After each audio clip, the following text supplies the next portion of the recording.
पापियों को पाप से है। हरे कृष्णा।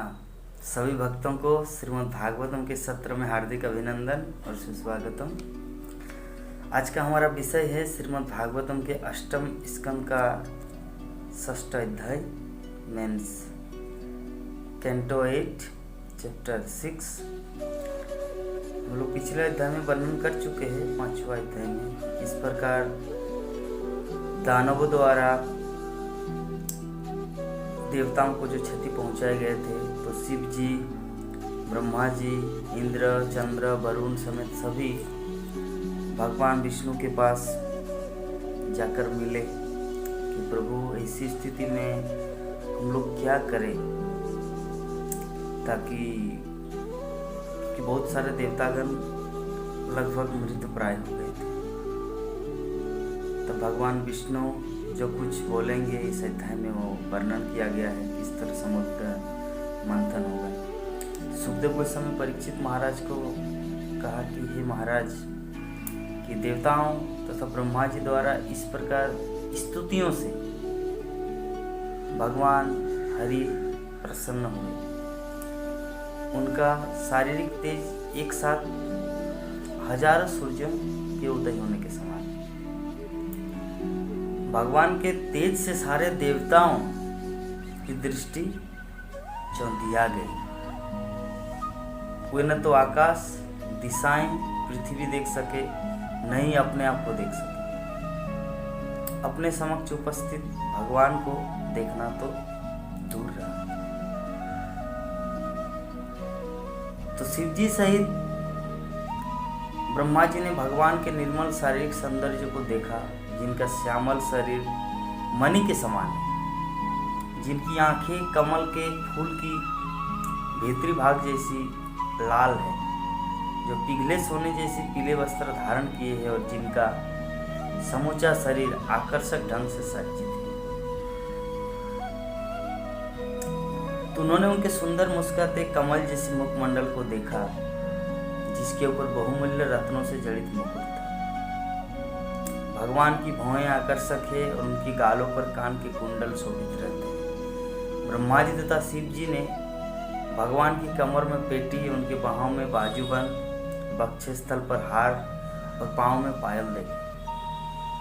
तो भगवान फूल की मालाओं से अलंकृत थे, उनकी गर्दन में कौस्तुभ मणि अलंकृत थी और उनके साथ लक्ष्मी जी तथा वो चक्र, गदा इत्यादि निजी आयुध लिए हुए थे। तो जब ब्रह्मा जी ने शिव जी तथा अन्य देवताओं के साथ भगवान के स्वरूप को इस तरह देखा, तो वे सब ने भूमि पर गिरकर उन्हें दंडवत प्रणाम किया। तो ब्रह्मा जी ने कहा कि हे प्रभु, यद्यपि आप अजन्मा हैं, किंतु अवतार के रूप में आपका प्राकट्य तथा अंतर्ध्यान सदैव चलता रहता है। अपने दिव्य स्वरूप में नित्य रहते हुए आप अत्यंत सूक्ष्म से भी सूक्ष्म है, अतः हम आपको, जिनका अस्तित्व अचिंत है, सादर नमस्कार करते हैं। तो हे पुरुष श्रेष्ठ, हे परम नियंता, जो लोग सचमुच परम सौभाग्य की कामना करते हैं, वो वैदिक तंत्रों के अनुसार आपके इसी रूप की पूजा करते हैं। हे प्रभु, हम आप में तीनों लोकों को देख सकते हैं। तो ब्रह्मा जी इस प्रकार भगवान को प्रार्थना कर रहे हैं, स्तुति कर रहे हैं कि सदैव पूर्ण स्वतंत्र रहने वाले हे मेरे प्रभु, ये सारा दृश्य जगत आपसे उत्पन्न होता है, आप पर टिका रहता है और आप में तल्लीन हो जाता है। आप ही प्रत्येक वस्तु के आदि, मध्य तथा अंत। और जिस तरह पृथ्वी मिट्टी के पात्र का कारण है, वो उस पात्र को आधार प्रदान करती है, और जब पात्र टूट जाता है तो अंततः उसे अपने में मिला लेती है। तो हे परम ब्रह्म, आप अपने में स्वतंत्र है और दूसरों से सहायता नहीं लेते।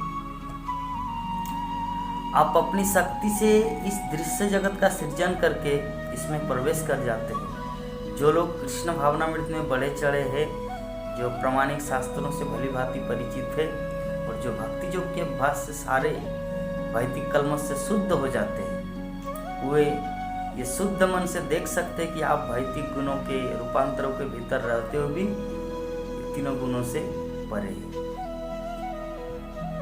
जिस प्रकार काठ से अग्नि, गाय के थन से दूध, भूमि से अन्न तथा जल और औद्योगिक जीवन से जीविका के लिए समृद्धि प्राप्त की जाती है, उसी तरह इस भौतिक जगत में मनुष्य भक्ति योग के अभ्यास द्वारा आपकी कृपा प्राप्त कर सकता है।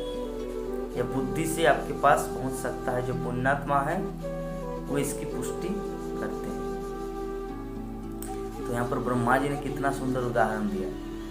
गाय के थन से दूध, भूमि से अन्न जैसे प्राप्त किया जा सकता है, उसी प्रकार भगवान की भक्ति करके भगवान कृष्ण की कृपा प्राप्त की जा सकती है। जंगल की अग्नि से पीड़ित हाथी गंगा जल प्राप्त होने पर अत्यंत प्रसन्न होते हैं। इसी प्रकार हे प्रभु कमलनाथ प्रभु, चूंकि आप हमारे समक्ष प्रकट हुए हैं, अतः हम दिव्य सुख का अनुभव कर रहे हैं। हमें आपके दर्शन की दीर्घकाल से आकांक्षा थी, अतः आपका दर्शन पाकर हमने अपने जीवन के चरम लक्ष्यों को पा लिया है। हे भगवान, हम विविध देवता इस ब्रह्मांड के निर्देशक आपके चरण कमलों के निकट आए हैं। जिस प्रयोजन से हम आए हैं, कृपा उसे पूरा करें। आप भीतर तथा बाहर से हर वस्तु के साक्षी हैं। आपसे कुछ भी अज्ञात नहीं है, अतः आपको किसी बात के लिए पुनः सूचित करना व्यर्थ है। इसमें ब्रह्मा जी प्रमाणित यही कर रहे कि भगवान सब कुछ जानते हैं, सर्वव्यापी है, तो उसको अपने दुख की व्यथा क्या सुनाए। तो हे मैं ब्रह्मा, शिव जी तथा सारे देवताओं के साथ साथ दक्ष जैसे प्रजापति भी चिंगारियां मात्र हैं, जो मूल अग्नि स्वरूप आपके द्वारा प्रकाशित है।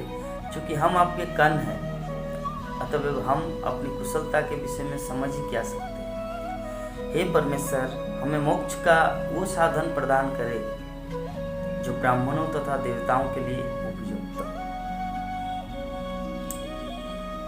तो ब्रह्मा जी भगवान से कृपा प्राप्त कर रहे हैं कि सुखदेव गोस्वामी परीक्षित महाराज को इस संबंध में कहा कि जब ब्रह्मा समेत सारे देवताओं ने भगवान की स्तुति की, तो वे उनके वहां आने का प्रयोजन समझ गए। अतः भगवान ने बादल की गर्जना के समान गंभीर वाणी में उन देवताओं को उत्तर दिया जो हाथ जोड़कर सावधानी से वहां खड़े थे। यद्यपि देवताओं के स्वामी भगवान देवताओं के कार्यकलाप को स्वयं संपन्न करने में समर्थ थे, फिर भी उन्होंने समुद्र मंथन की लीला का आनंद उठाना चाहा। अतः वे इस प्रकार बोले। भगवान ने कहा कि हे ब्रह्मा, शिव तथा अन्य देवताओं, तुम सभी ध्यान पूर्वक मेरी बात सुनो, क्योंकि मैं जो कुछ कहूंगा उससे तुम सबका कल्याण हो। जब तक तुम उन्नति नहीं कर रहे हो, तुम सबको दानवों तथा असुरों के साथ संधि कर लेनी चाहिए, क्योंकि संप्रति समय अनुकूल है। हे देवताओं, अपना हित इतना महत्वपूर्ण होता है कि मनुष्य को अपने शत्रुओं से संधि भी करनी पड़ सकती है। अपने हित लाभ के लिए मनुष्य को सर्प तथा चूहे के तर्क अनुसार कार्य करना चाहिए। सर्प और चूहे का जो तर्क है, श्रील प्रभुपाद व्याख्या किए हैं कि एक बार एक सांप और एक चूहा एक पिटारी में पकड़ लिए गए थे। चूंकि चूहा सर्प का भोजन है, अतः सर्प के लिए सुनहरा अवसर था चूहा को खाना। किंतु चूंकि दोनों ही पिटारी में बंद था, अतः यदि सर्प चूहे को खा भी ले तो बाहर निकलने में असमर्थ रहता। इसीलिए सर्प ने चूहे से संधि करना बुद्धिमानी समझा और उसने चूहे से पिटारी में छेद करने के लिए कहा, जिससे दोनों बाहर जा सके। सर्प की योजना थी कि जब चूहा छेद बना लेगा तो सर्प चूहे को खाकर छेद से होकर पिटारी से निकल भागेगा।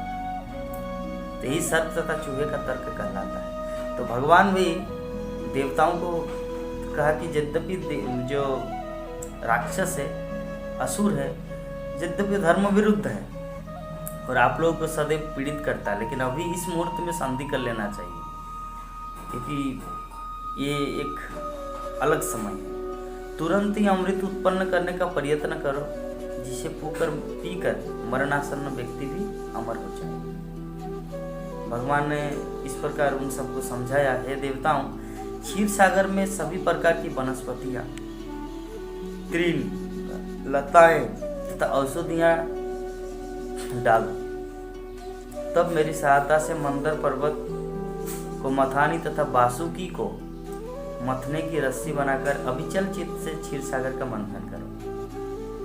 इस तरह से दैत्यगण श्रम कार्यों में लग जाएंगे, किंतु तुम देवताओं को वास्तविक फल समुद्र से उत्पन्न अमृत प्राप्त होगा।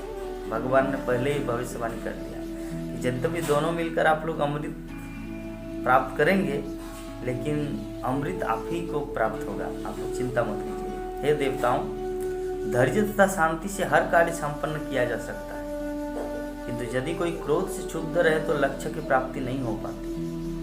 अतः असुरगण जो भी मांगे उनके प्रस्ताव को स्वीकार कर लो। क्षीर सागर से कालकूट नामक विष उत्पन्न होगा, किंतु तुम्हें उससे डरना नहीं है। और जब समुद्र के मंथन से विविध उत्पाद प्राप्त हो तो तुम्हें प्राप्त करने के लिए न तो लालच करना होगा, न ही उत्सुक होना होगा, और न ही क्रुद्ध होना होगा। सुखदेव गोस्वामी परीक्षित महाराज को बोले कि देवताओं को इस प्रकार से सलाह देकर समस्त जीवों में श्रेष्ठ स्वच्छंद रहने वाले भगवान उनके समक्ष अंतर्ध्यान हो गए। तब भगवान को सादर नमस्कार करने के बाद ब्रह्मा जी तथा शिव जी अपने अपने धामों को लौट गए। फिर सारे देवता महाराज बलि के पास गए। तो दैत्यों में सर्वाधिक विख्यात महाराज बलि भली भांति जानते थे कि कब संधि करनी चाहिए और कब क्रुद्ध करना चाहिए। इस तरह से यद्यपि उनके सेनानायक विक्षुब्ध थे और देवताओं का वध कर देना चाहते थे, किंतु जब महाराज बलि ने देखा कि सारे देवता उनके पास आक्रामक प्रवृत्ति त्याग कर आ रहे हैं, तो उन्होंने अपने सेनानायकों को मना कर दिया कि देवताओं को मारे नहीं। क्योंकि बलि महाराज ने देखा कि देवताओं का इंटेंशन बलि महाराज से युद्ध करना नहीं है, बल्कि कुछ एग्रीमेंट या कुछ बातें करने के लिए आ रहे हैं। इसीलिए उन्होंने अपने सेनानायकों को बता दिया कि उनको टच तक न करें। तो देवगण विरोचन के पुत्र बलि महाराज के पास गए और उनके निकट बैठ गए। उस समय बलि महाराज की रक्षा असुरों के सेनानायकों द्वारा की जा रही थी और वह अत्यंत ऐश्वर्यशाली थे। उन्होंने सारे ब्रह्मांड को जीत लिया था। अत्यंत बुद्धिमान एवं देवताओं के राजा इंद्र ने बलि महाराज को विनीत शब्दों से प्रसन्न कर लेने के बाद उन सारे प्रस्तावों को अत्यंत विनय पूर्वक प्रस्तुत किया, जिन्हें भगवान विष्णु ने उसे सिखलाया था। राजा इंद्र द्वारा रखे गए प्रस्तावों को बलि महाराज ने उनके सहायकों ने, जिनमें संबर तथा अग्नि नष्टि प्रमुख थे एवं त्रिपुर के अन्य सारे निवासियों ने तुरंत ही मान लिया। हे शत्रुओं को दंड देने वाले महाराज सुखदेव गोस्वामी कहा। तब देवताओं तथा असुरों ने परस्पर संधि कर ली और उन्होंने इंद्र द्वारा प्रस्तावित अमृत उत्पन्न करने की योजना को बड़े ही उद्यम पूर्वक कार्यान्वित करने की व्यवस्था की। तत्पश्चात देवताओं तथा अत्यंत शक्तिशाली एवं लंबी लंबी बलशाली भुजांग वाले असुरों ने अत्यंत बलपूर्वक मंदर पर्वत को उखाड़ा और जोरों से चिल्लाते हुए उसे क्षीर सागर की ओर ले चला। क्षीर सागर की ओर जैसे लेने का प्लान बना रहे थे, तब सभी देवताओं का किसी का पांव दब गया, तो इस प्रकार वो लोग थोड़ा घायल हो गए। तो भगवान ने देखा कि ऐसी अवस्था में इन लोगों को बचाना होगा। तब विशाल पर्वत को दूर तक ले जाने के कारण राजा इंद्र, महाराज बलि तथा अन्य सारे देवता थक गए। पर्वत को ले जाने से असमर्थ होने के कारण उन्होंने उसे रास्ते में छोड़ दिया। तो ये पर्वत जो मंदर के नाम से विख्यात था, मंदार पर्वत, अत्यंत भारी था तथा सोने का बना था। वही गिर पड़ा और इससे अनेक देवताओं तथा असुरों को कुचल डाला। देवता तथा असुर हताश तथा विक्षुब्ध थे और उनकी भुजाएं, जांघें तथा कंधे टूट गए अतः गरुड़ की पीठ पर सवार सर्वज्ञ भगवान वहां प्रकट हुए। ये देखकर कि अधिकांश दानव तथा देवता पर्वत के गिरने से कुचल गए हैं, भगवान ने उन पर अपनी दृष्टि दौड़ाई और उन्हें जीवित कर दिया। इस प्रकार वे शोक से रहित हो गए और उनके शरीरों के घाव भी जाते रहे। फिर भगवान ने पर्वत को अत्यंत सरलता पूर्वक एक हाथ से उठाकर गरुड़ की पीठ पर रख दिया। तब वे स्वयं गरुड़ पर सवार हुए और देवताओं तथा असुरों से घिरे हुए क्षीर सागर चले गए। तो तत्पश्चात पक्षीराज गरुड़ ने अपने कंधे से मंदर पर्वत को उतारा और वे जल के निकट ले गए। तब भगवान ने उससे उस स्थान से चले जाने को कहा और वो चला गया। गरुड़ देव वहां से चला गया। तो इस प्रकार आज का जो अध्याय श्रीमद् भागवतम का कि देवताओं तथा असुरों का संधि, भगवान ने पॉइंट किया कि देखिए देवतागण, ऐसे विषम परिस्थिति में आपका कर्तव्य है कि दानवों से संधि कर ले, क्योंकि दोनों मिलकर अगर आप लोग अमृत का मंथन करेंगे तो बहुत ही सुंदर होगा। तो आज का अध्याय यहीं पर समाप्त होता है। कल क्या होगा हम लोग इसके बारे में चर्चा करेंगे। आप सभी भक्तों को बहुत बहुत धन्यवाद। श्रीमद् भागवत।